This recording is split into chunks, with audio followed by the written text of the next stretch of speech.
Nadie sabía quién era aquella limpiadora. Nadie conocía su pasado. Nadie imaginaba que el viejo collar de plata que llevaba cada día, incluso mientras fregaba suelos y recogía mesas, era la única pieza que sobrevivía a una tragedia ocurrida 27 años atrás. Lucía había crecido en un orfanato de Sevilla sin recuerdos de su infancia. Nunca conoció a sus padres, nunca celebró un cumpleaños con una familia. Lo único que siempre tuvo fue un antiguo collar que apareció alrededor de su cuello el mismo día en que la dejaron abandonada siendo una adolescente. Durante años pensó que no era más que un recuerdo sin valor. Hasta la noche en que fue contratada para trabajar como limpiadora en una exclusiva gala benéfica celebrada en el Palacio de Cibeles, en Madrid. Mientras recogía unas copas entre políticos, empresarios y las familias más poderosas de España, una anciana multimillonaria levantó la vista, vio el collar de Lucía y el tiempo pareció detenerse. Con lágrimas en los ojos y la voz completamente quebrada, gritó delante de más de 500 invitados: «Ese collar pertenece a mi hija desaparecida». El silencio invadió el salón.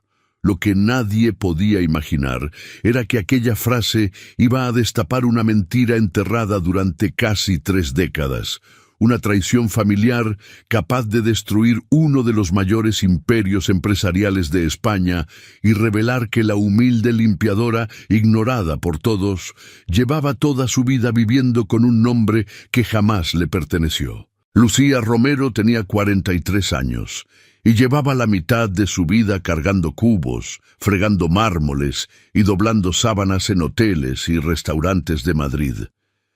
Era una mujer pequeña, de manos callosas y mirada serena, de esas personas que aprenden a hacerse invisibles porque el mundo les enseña desde muy joven que nadie les va a guardar el sitio. Trabajaba con una empresa de servicios de limpieza que la destinaba cada semana a un lugar diferente.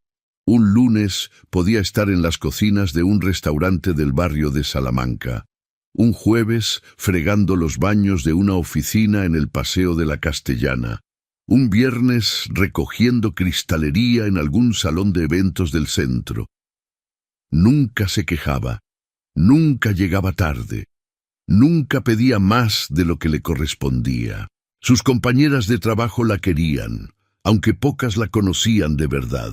Había algo en Lucía que invitaba a la confianza, pero que al mismo tiempo mantenía una distancia que nadie sabía exactamente cómo cruzar.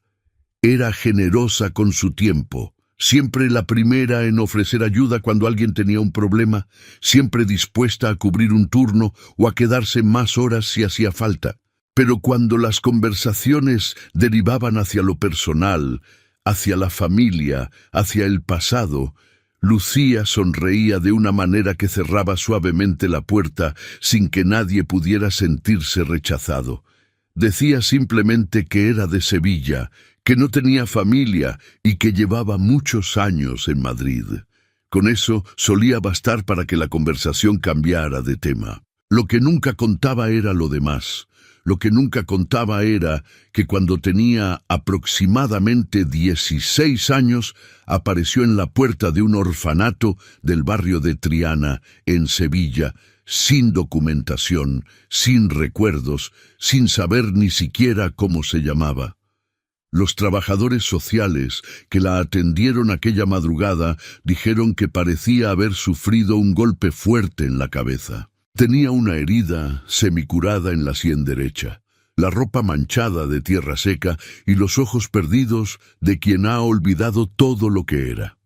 Un médico que la examinó 2 días después confirmó lo que todos ya sospechaban: amnesia retrógrada severa.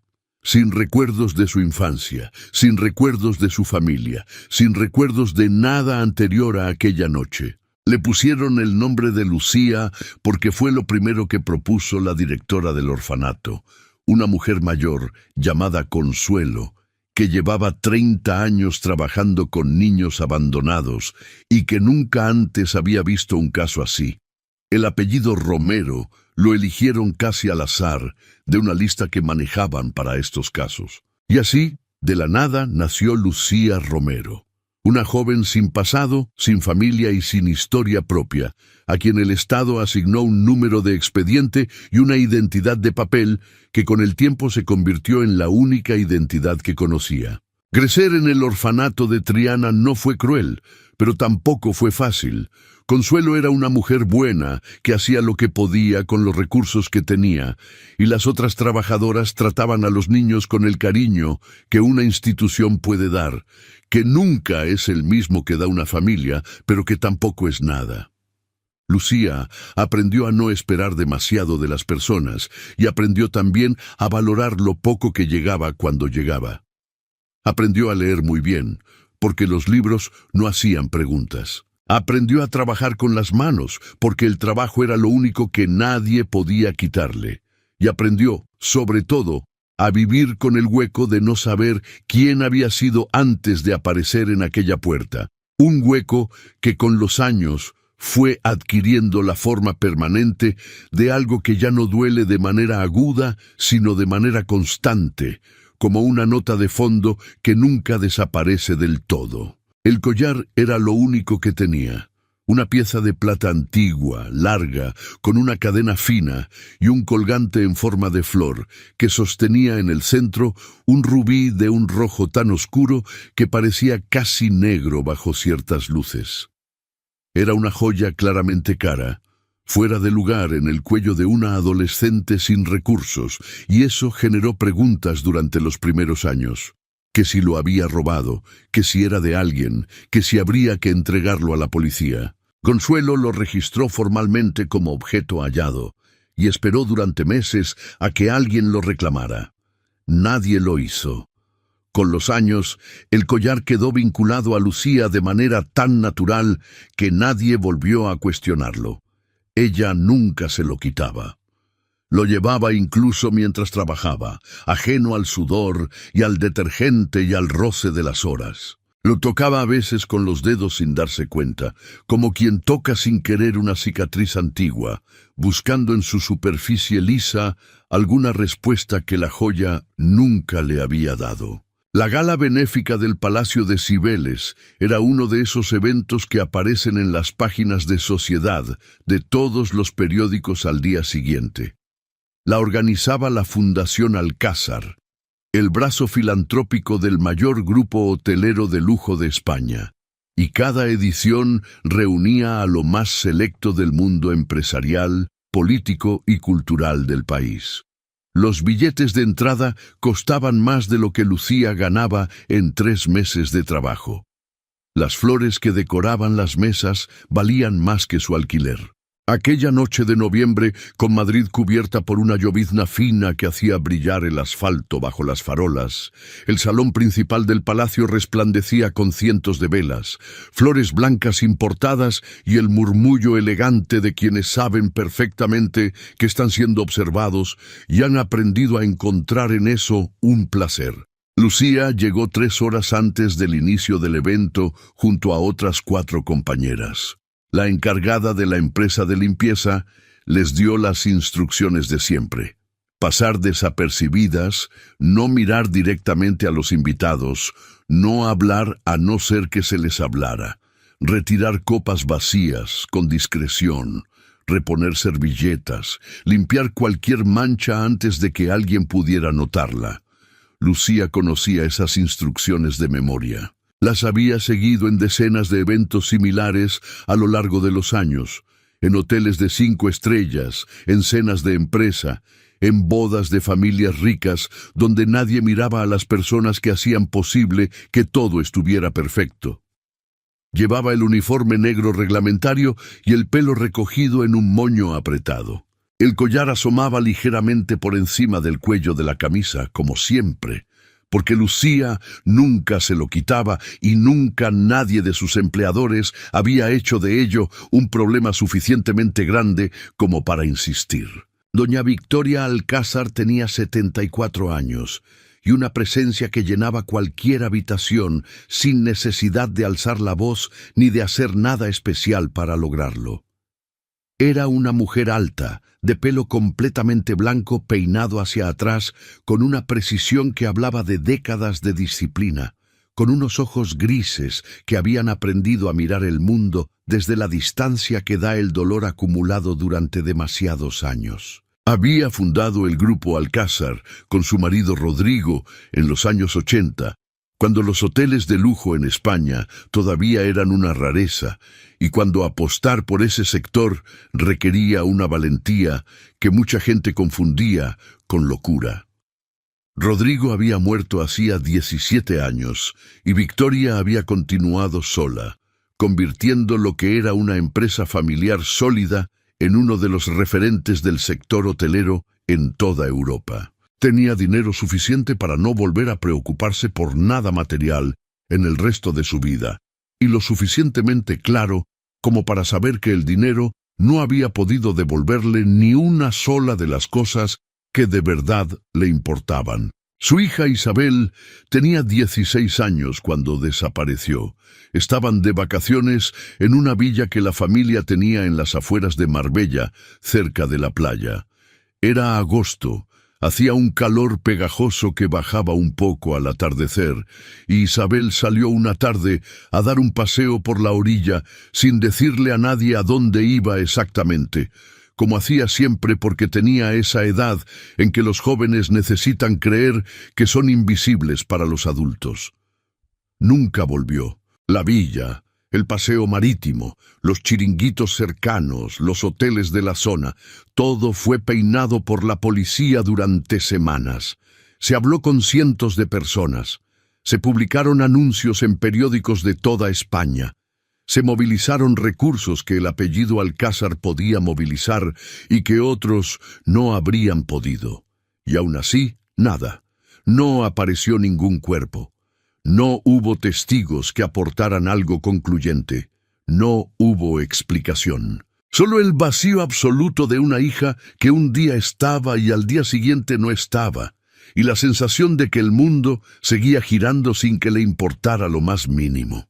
Victoria nunca aceptó que Isabel hubiera muerto. Era algo que llevaba dentro con la terquedad silenciosa de quien ha decidido que ciertas certezas no las va a imponer nadie desde fuera. Los médicos lo llamaban negación del duelo. Ella no lo llamaba nada porque no se sentía obligada a clasificar lo que sentía. Mantuvo intacta la habitación de su hija en la mansión familiar de la Sierra de Madrid, con los libros en su sitio y los discos apilados y la colcha sin doblar de la misma manera en que Isabel la dejaba. Financió investigadores privados durante más de 2 décadas, pagando facturas que sus asesores financieros miraban sin comentar porque habían aprendido que ese era un terreno donde nadie le llevaba la contraria a Victoria Alcázar. Conservó fotografías, objetos personales, cartas, cualquier rastro de Isabel que pudiera haberle pasado desapercibido a la investigación oficial.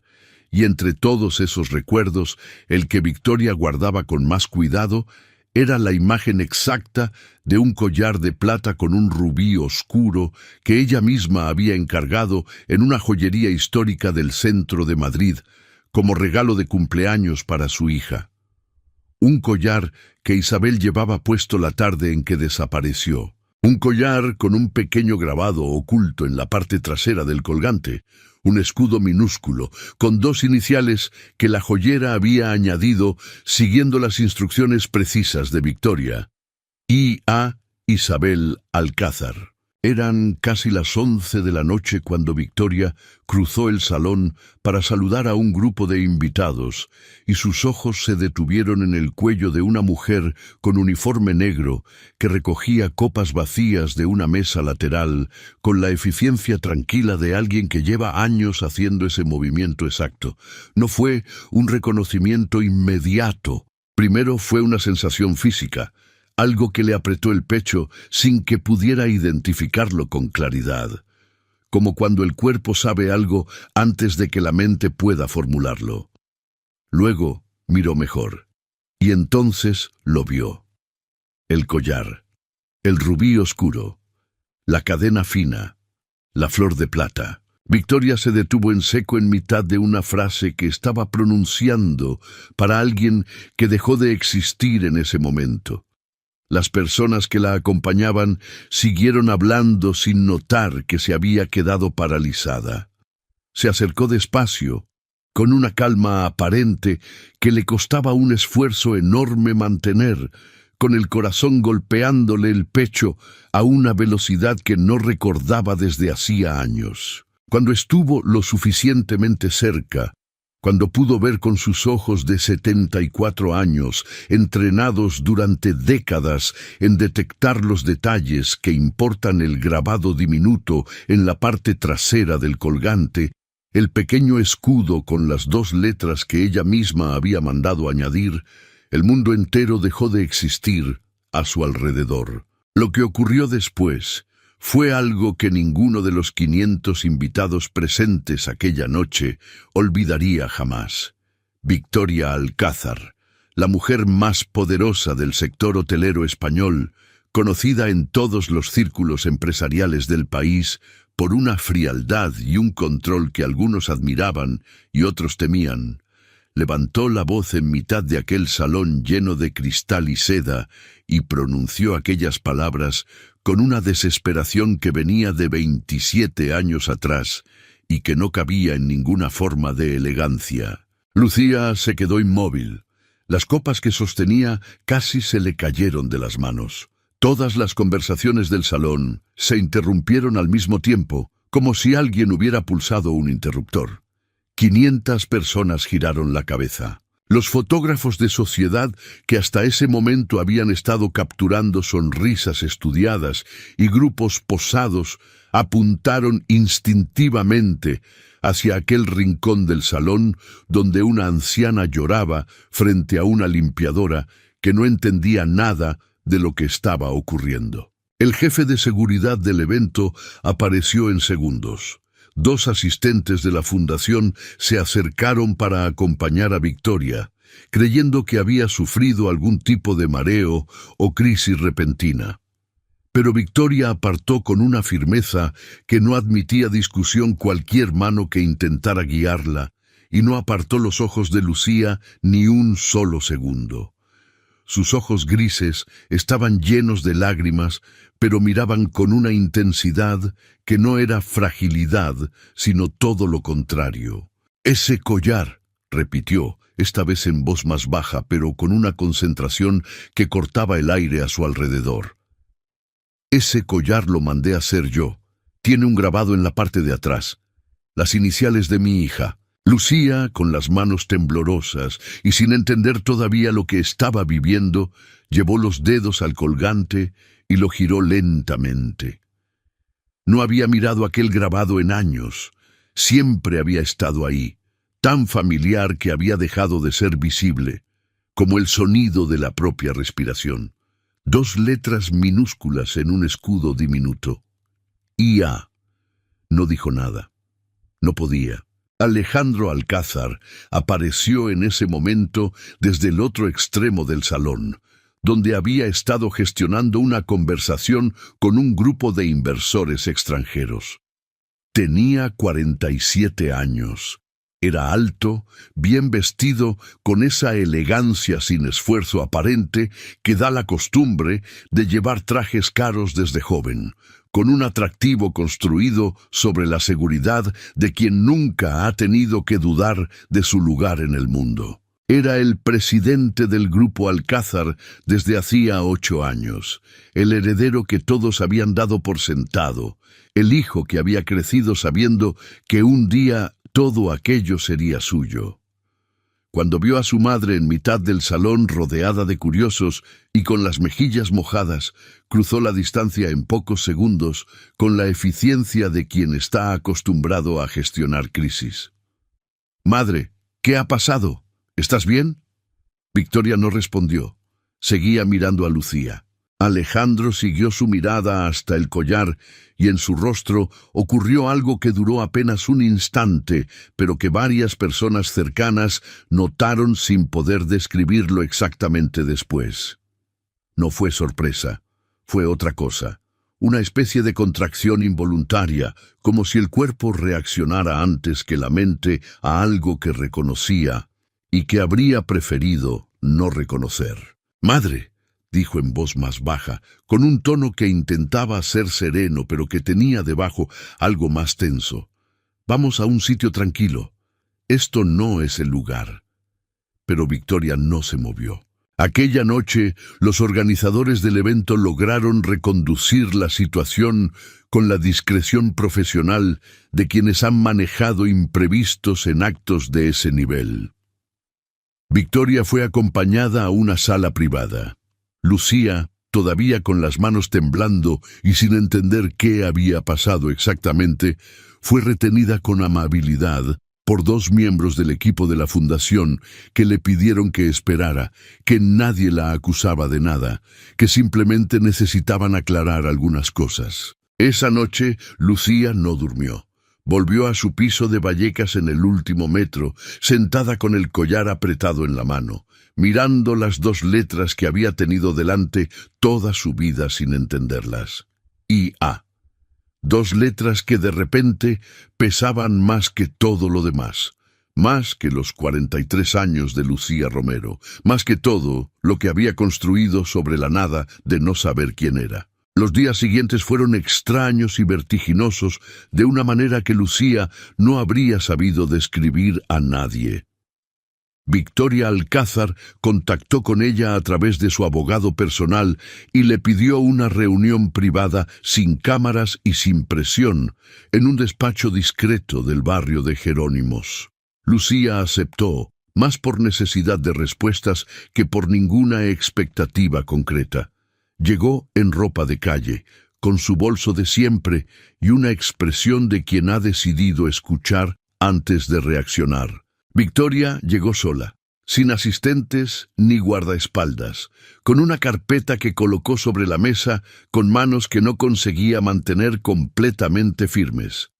Las fotografías que sacó mostraban a una adolescente de 16 años, morena, con una sonrisa que llenaba la foto de una energía que el papel no podía contener del todo, con unos ojos claros que miraban a la cámara con esa mezcla de inocencia y seguridad que solo tienen los jóvenes que no saben todavía lo que puede hacerles el mundo. En varias de las imágenes llevaba el collar. En una de ellas lo sostenía con los dedos y miraba el colgante con la misma expresión que tendría cualquier chica con un regalo nuevo que le gusta de verdad. Lucía miraba aquellas imágenes y sentía algo que no sabía nombrar con precisión. No era reconocimiento exactamente, o al menos no el tipo de reconocimiento que esperaba sentir si aquello fuera lo que empezaba a parecer. Era algo más físico, más difuso, como cuando se te queda en la boca el sabor de algo que no recuerdas haber comido, pero que el cuerpo identifica como propio antes de que la mente pueda intervenir. Victoria le contó todo sin omitir nada. La desaparición de Isabel aquella tarde de agosto en Marbella hacía 27 años. Las vacaciones, el paseo, el silencio que se fue haciendo más largo hasta volverse definitivo. Los meses de búsqueda desesperada, los años de investigaciones privadas que no llegaban a ningún lado, pero que tampoco podía dejar de financiar, porque dejarlas habría significado aceptar algo que no estaba dispuesta a aceptar. La convicción que nunca la había abandonado, irracional y terca y completamente suya, de que Isabel seguía viva en algún lugar. Lucía escuchó en silencio, sin interrumpir, y cuando Victoria terminó, contó lo suyo con la misma honestidad. El orfanato de Triana, la madrugada sin recuerdos, la herida en la cabeza que el médico no supo explicar del todo, el nombre inventado, los años de crecer sin raíces, los 43 años de vida construida sobre la nada de no saber quién había sido antes. Cuando terminaron de hablar, el silencio entre las dos duró varios minutos. Era un silencio particular, cargado pero no incómodo, de esos que no hace falta llenar, porque lo que se acaba de decir necesita tiempo para posarse. Luego Victoria dijo, con una calma que le costaba un esfuerzo enorme mantener: «Quiero hacerte una prueba de ADN. No te pido que creas nada todavía. No te pido que cambies nada. Solo te pido que me dejes saber». Lucía la miró durante un momento. Luego asintió. Mientras esperaban los resultados, Victoria no se quedó quieta, porque llevaba décadas sin quedarse quieta cuando se trataba de su hija. Y no iba a empezar ahora, que por primera vez en mucho tiempo sentía que había algo concreto que perseguir. Viajó a Sevilla y visitó el antiguo orfanato de Triana, que ya no funcionaba como tal, pero cuyos archivos históricos habían sido trasladados a una dependencia municipal del ayuntamiento. Localizó a Consuelo, la antigua directora, que tenía ya 82 años, y vivía retirada en un pueblo de la Sierra de Huelva, donde cultivaba un huerto y recibía pocas visitas. Consuelo recordaba perfectamente el caso de la joven sin nombre que había llegado a su puerta hacía 27 años. Recordaba la herida en la sien, los ojos perdidos, el collar que llevaba al cuello. Recordaba también que en aquellos meses había seguido en la televisión las noticias sobre la desaparición de una chica joven en Marbella, y que algo en aquella historia le había llamado la atención sin que llegara a saber exactamente por qué, y que al final no había conectado los puntos porque la descripción física que daban los medios no coincidía del todo con la joven que tenía bajo su cuidado. El pelo distinto, la ropa diferente, pequeños detalles que en aquel momento habían parecido suficientes para descartar la posibilidad. Victoria también localizó a Fermín Castellanos, un antiguo inspector de policía retirado que había participado en la investigación original de la desaparición de Isabel y que vivía en un piso tranquilo del centro de Málaga, rodeado de libros y de la culpa silenciosa de quien lleva muchos años sabiendo que algo no estuvo bien, pero no hizo lo suficiente para remediarlo. Fermín recibió a Victoria con una mezcla de vergüenza y alivio que era incómoda de presenciar. Le contó que durante la investigación habían aparecido testimonios de varias personas que afirmaban haber visto aquella misma noche a una joven con las características físicas de Isabel siendo atendida en urgencias de un hospital de la zona, con un golpe en la cabeza y sin identificación. Le contó que esos testimonios fueron catalogados como no relevantes por el responsable de la investigación, con una rapidez que a él le había parecido excesiva, pero que no había cuestionado porque era joven y no tenía suficiente rango para imponer su criterio. Le contó también que años después, cuando intentó revisar esos documentos movido por una inquietud que nunca había logrado acallar del todo, descubrió que varios de los registros de aquella noche habían desaparecido del archivo sin que nadie pudiera explicar con claridad cuándo ni cómo. La figura de Alejandro Alcázar empezó a proyectar una sombra cada vez más incómoda sobre todo aquello. Desde la noche de la gala había intentado convencer a su madre con una insistencia que se iba volviendo menos razonable con cada conversación de que Lucía era una impostora que había visto una oportunidad y la estaba aprovechando. Sus argumentos eran impecables en la superficie. Era perfectamente posible que alguien hubiera encontrado el collar o lo hubiera comprado en un mercadillo de segunda mano. Era comprensible que una mujer sin recursos intentara sacar partido de la desesperación de una madre anciana que llevaba décadas buscando a su hija.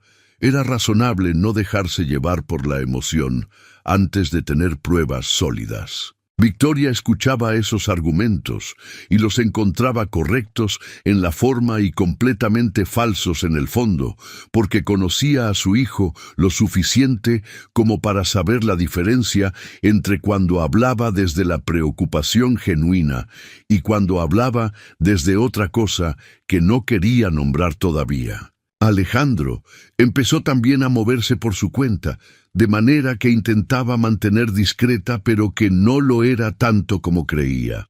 contrató a una agencia privada para investigar el pasado de Lucía, buscando cualquier elemento que pudiera usarse para desacreditarla. Habló con varios abogados sobre los mecanismos legales disponibles para impugnar una eventual reclamación hereditaria basada en pruebas de ADN, y viajó personalmente a Sevilla, algo que no hacía desde años y que no tuvo ninguna explicación plausible para justificar ante quienes le preguntaron a dónde iba, y estuvo varias horas en el mismo archivo municipal donde Victoria había revisado los documentos del orfanato días antes. Lo que Alejandro no sabía era que una antigua trabajadora social llamada Amparo Ruiz, que había atendido a Lucía en el orfanato de Triana cuando la joven llegó aquella madrugada y que tenía entonces unos 30 años y ahora tenía 57, llevaba 2 décadas largas viviendo con algo que le pesaba en la conciencia de una manera que había aprendido a gestionar, pero que nunca había desaparecido del todo. Amparo había sido la primera persona adulta en hablar con la joven amnésica, la que se había sentado con ella en una sala pequeña y le había dado agua y le había hecho preguntas que la chica no podía responder. Y Amparo guardaba un recuerdo que nunca había contado a nadie, que aquella misma semana, unos días después de la llegada de la joven, había recibido una llamada telefónica de un hombre que hablaba con una educación estudiada y una frialdad que no encajaba con el tono de la conversación. El hombre preguntó específicamente por la joven sin nombre que habían ingresado recientemente. Mencionó el collar y dijo, con una calma que a Amparo le resultó más amenazante que cualquier grito, que si alguien llegaba a preguntar por esa chica en el futuro, lo más conveniente para todos era no recordar nada relevante. Amparo no había dicho nada entonces. Tenía miedo, no entendía del todo las implicaciones de lo que acababa de ocurrir, y tampoco tenía manera de saber si lo que creía que estaba pasando era realmente lo que estaba pasando. Con los años, aquello se había quedado guardado en un rincón de su memoria junto a otras cosas que había preferido no revisar, hasta que Victoria la encontró a través de antiguos registros y se sentó con ella en una tarde de diciembre en una cafetería de Sevilla a tomar un café. Amparo habló durante casi 2 horas sin parar, como quien lleva mucho tiempo esperando que alguien llegue a hacer las preguntas correctas.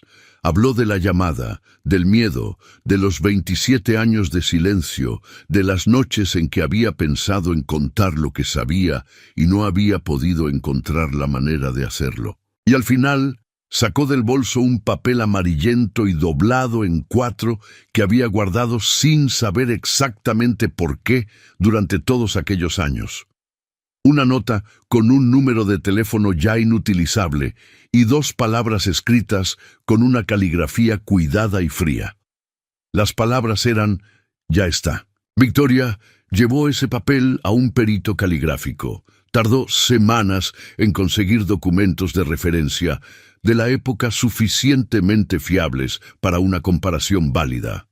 El resultado fue una coincidencia que el perito calificó como significativa, pero no concluyente por sí sola, que era exactamente la clase de respuesta que en un juicio vale menos de lo que vale en la conciencia de quien ya sabe lo que ocurrió. Los resultados de la prueba de ADN llegaron un martes por la tarde, en un sobre cerrado que el abogado de Victoria entregó en mano en el despacho del barrio de Jerónimos.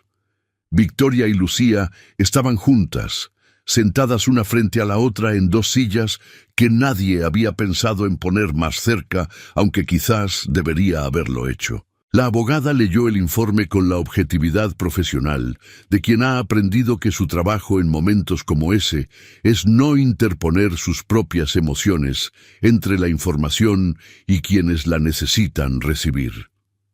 La compatibilidad genética era del 99,9%. Lucía Romero era Isabel Alcázar.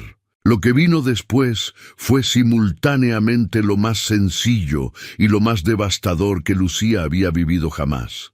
Sencillo porque la verdad una vez demostrada con esa precisión que no admite interpretación, tiene una claridad que no deja espacio para la duda. Devastador, porque la verdad no devuelve los años perdidos, demuestra lo que ocurrió, pero no puede deshacer lo que ocurrió. Y Lucía, sentada en aquella silla con el papel en las manos, supo en ese momento que lo más difícil no era descubrir quién era, sino decidir qué hacer con eso. La historia salió a la luz pública 3 días después, primero a través de una filtración en un medio digital que publicó los detalles con la precisión selectiva de quien ha tenido acceso a fuentes cercanas, y luego de forma masiva en todos los informativos del país. España entera habló durante semanas de la hija perdida de los Alcázar, de la limpiadora que resultó ser una heredera, del collar de rubí que lo había cambiado todo. Los titulares fueron exactamente tan banales y tan crueles como Lucía había temido que serían, con esa facilidad que tienen los medios para convertir una vida en una narrativa y una persona en un personaje. Pero lo que los titulares no podían capturar era lo que ocurría dentro.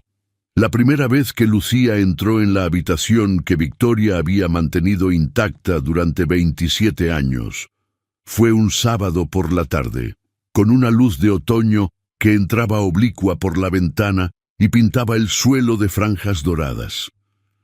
Victoria la acompañó, pero se quedó en el umbral, porque entendía que había cosas que necesitaban espacio para ocurrir. Había libros en las estanterías con los lomos alineados de la manera en que los ordena quien tiene un sistema propio. Había discos apilados junto a un pequeño aparato de música. Había una fotografía en el escritorio donde una adolescente sonreía a la cámara con el collar al cuello. Y había un piano de pared en el rincón, pequeño, de madera oscura, con las teclas amarilladas por el tiempo pero intactas. Lucía se acercó al piano sin saber exactamente por qué. Era un movimiento sin intención consciente, como cuando el cuerpo sigue un rastro que la mente no ha identificado todavía.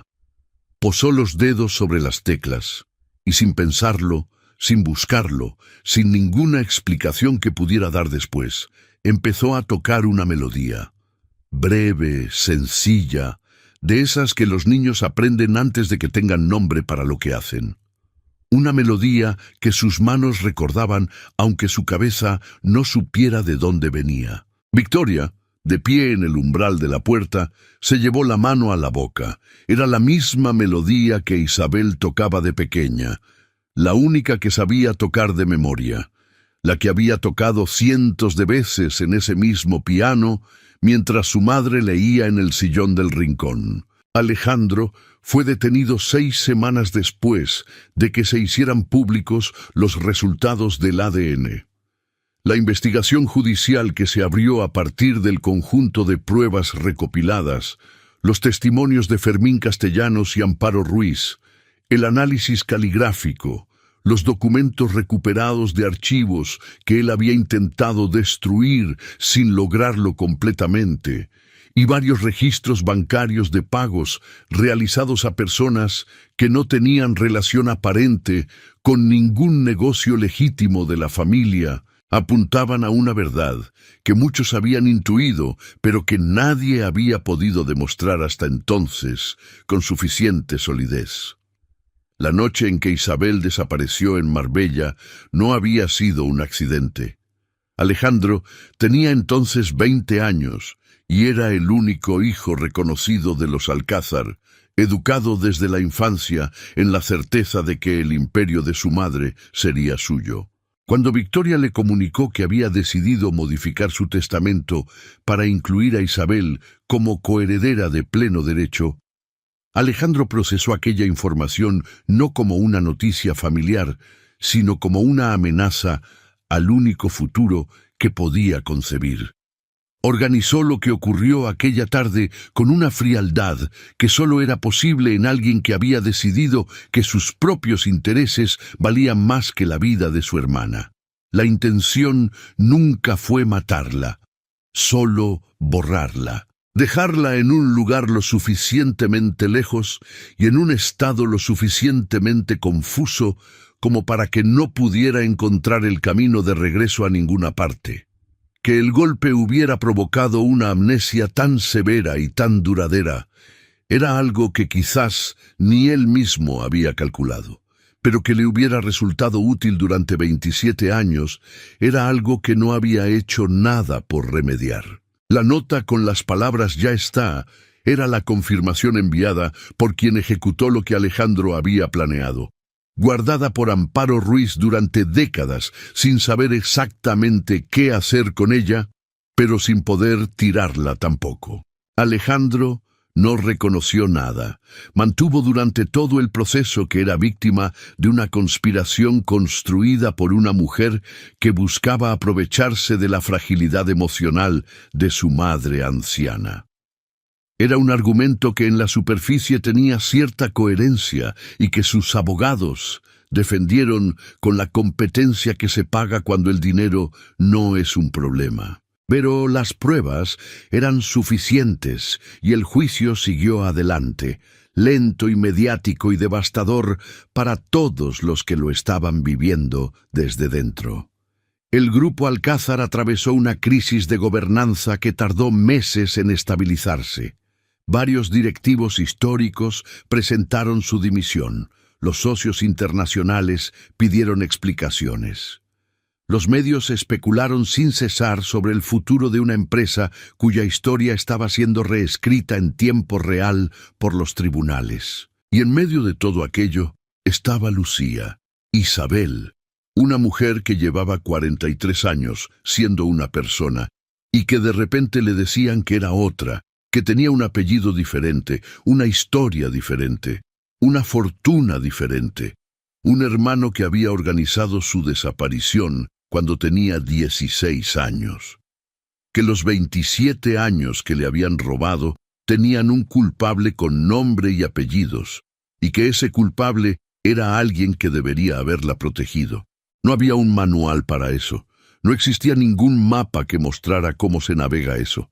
Hubo mañanas en que se despertaba en la habitación de la mansión que Victoria le había pedido que ocupara durante el proceso y no reconocía nada a su alrededor y tenía que quedarse quieta unos minutos hasta que la realidad volvía a ordenarse. Hubo tardes en que volvía en metro a su antiguo piso de Vallecas, el pequeño piso donde llevaba 11 años, y se sentaba en la cocina sin encender la luz, simplemente para recordar el tacto de algo familiar. Hubo conversaciones con Victoria que terminaban en lágrimas por razones que ninguna de las dos acababa de entender del todo.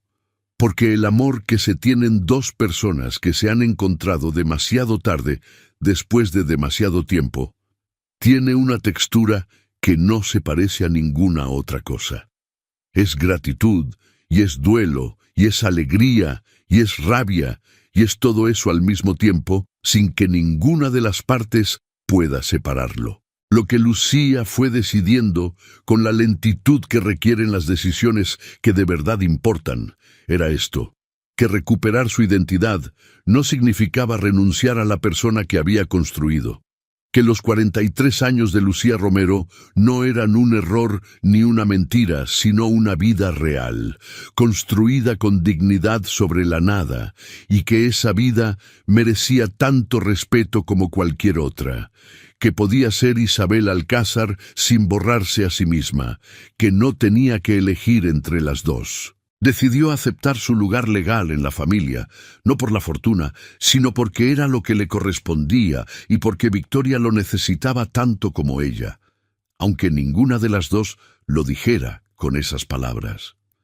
Decidió también mantener su propio espacio, sus propias decisiones, su propia manera de moverse por el mundo, que no iba a cambiar de golpe solo porque el apellido hubiera cambiado. Y decidió algo más. Lo más difícil de todo, que no iba a dejar que el odio hacia Alejandro consumiera los años que le quedaban.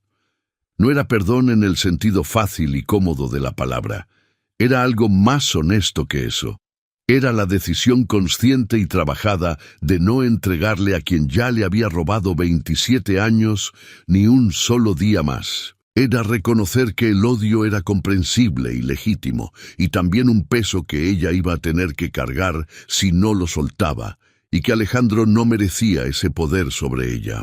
La última vez que Lucía se sentó al piano de aquella habitación fue una tarde de febrero, con la luz de invierno entrando por la ventana y pintando el suelo de un gris suave y limpio. Victoria estaba sentada en el sillón del rincón con una taza de té entre las manos, como había hecho cientos de veces en aquella misma posición mientras Isabel tocaba de pequeña.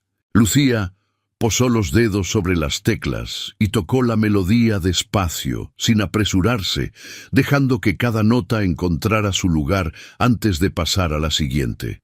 Victoria cerró los ojos, y por primera vez en 27 años, el silencio de aquella habitación no pesaba. Si esta historia te ha llegado al corazón, compártela con alguien que necesite recordar que la verdad, aunque tarde años en salir, siempre encuentra la manera de hacerlo.